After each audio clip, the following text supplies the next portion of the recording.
This episode is supported by our fantastic patrons. You guys are truly awesome. Hello everyone and welcome to another episode of Best in the Multiverse, brought to you by Affinity for Commander.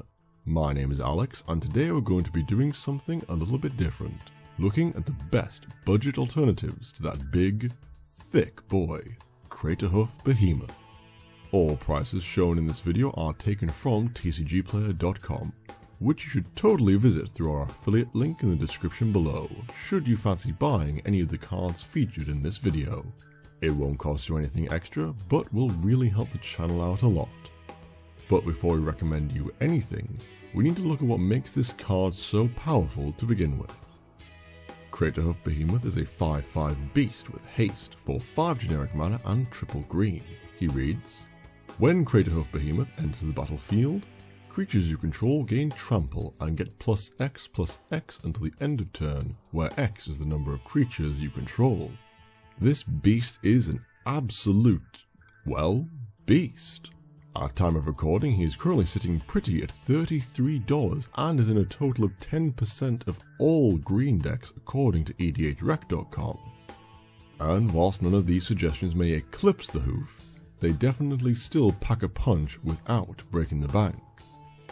The beast himself has 3 distinct components that make him so powerful. Firstly, the buff it gives is determined by the number of creatures you have, which in EDH it's easy to hold 4 or 5 creatures at any time, providing a massive buff to everyone including the beast himself. Next, the trample, to allow this huge amount of damage to render chump blockers meaningless. And finally, the effect being an ETB, meaning that this ability doesn't require any conditions to be met besides the creature hitting the battlefield. So, in no particular order, let's look at our alternatives. Our first penny-saving beater is Pathbreaker Ibex, a 3/3 goat for 4 generic mana and 2 green. He reads, whenever Pathbreaker Ibex attacks, creatures you control gain trample and get +X/+X until the end of turn, where X is the greatest power among creatures you control. So, first big plus is the price difference. Dropping down from over $33 to just under $8 is definitely an upside for the monetarily conscious. But the immediate area this goat falls short is in its buff being on attack trigger, which, without a haste enabler, means that you have to cross your fingers and hope beyond hope that he lives a full rotation of the table so that you can get off one big swing. A possible advantage that our goat has over Craterhoof, however, is how the amount of buff given is determined. The Ibex looks for the greatest power, so all you need is one large creature to really jump the stats of your attacking army. Or you could even buff one creature with effects like Xenagos, God of Revels, then swing in, and the Ibex's ability will trigger, making your entire board potentially larger than if you had even used Craterhoof himself. Our next spicy option is Decimator of the Provinces, a 7/7 Eldrazi ball with trample and haste for 10 generic mana. He also has a merge for 6 generic mana and 3 green. He reads, when you cast Decimator of the Provinces, creatures you control get +2/+2 and gain trample until the end of turn. Now this is probably the card doing its best Craterhoof impression, similar cost with a merge, trample and haste. But there are a few key areas where I think this ball really outshines Hoof. Firstly, his ability is on cast, so even if the creature is countered, you still get the buff. We then simply have to look at that emerge ability for why I really like this card. Being able to cheat around a card's mana cost is always powerful. It also allows for this card to come out much sooner than it should in a game, providing a sizable buff, especially for so early in the game. Speaking of the buff, it definitely is the greatest, if only downside to this card. +2/+2 is not backbreaking for our opponents.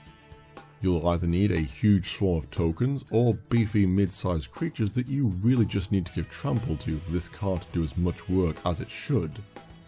But with that cast trigger and alternative mana cost, I still really like this card. Coming in as our next addition to the list is End-Raze Forerunners. a 7/7 boar with vigilance, trample and haste for 5 generic mana and 3 green. They read, when End-Raze Forerunners enter the battlefield, other creatures you control get +2/+2 and gain vigilance and trample until end of turn. Now the first big difference here to Craterhoof is the addition of the word vigilance. Being able to give your entire board vigilance means that in the situation where you don't have quite enough power to kill everyone at the table, you can now swing out and not have to worry about the crackback.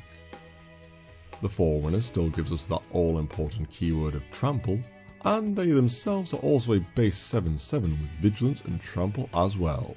Whereas, Urza forbid, someone fogs you when you've just cast Craterhoof, then you'll be left with a rather poor 5/5 for 8 mana. With the boars meanwhile, you still have a beefy threat on board, should a spore frog find its way into your game. Our next alternative is Kemal, Fist of Krosa, a legendary human druid for 4 generic mana and 2 green. He is a 4/3 with green.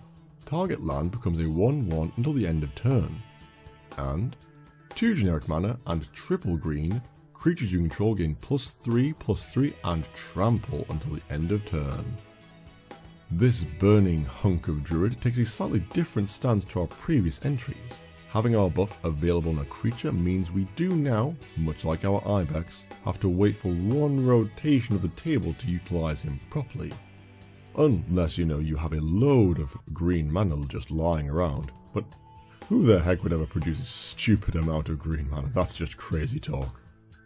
However, having this kind of effect as an activated ability means that it can be used multiple times in a single turn. Which means if we did happen to produce a load of green mana, Kemal becomes a game-winning mana sink.